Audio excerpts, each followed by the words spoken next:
Ini aku habis pulang kerja sekitar jam setengah 4 sore dan aku membawa kotak ini untuk mengirim barang ya, karena aku jualan online. Sumpah aku degil banget dan juga capek karena habis pulang kerja. Ini kayaknya ada paket datang ya dari Shopee tuh.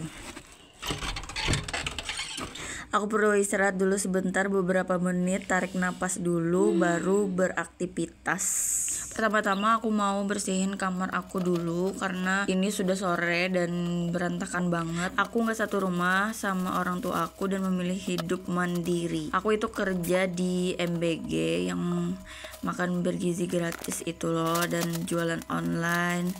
Terus aku juga konten, terus Shopee affiliate juga. Ini barang-barang aku masih seadanya karena aku baru pindah. Jadi aku belum punya banyak barang-barang milik pribadi. Cukup sampai sini dulu, kamar aku udah selesai. Kalau mau video lainnya follow aku ya.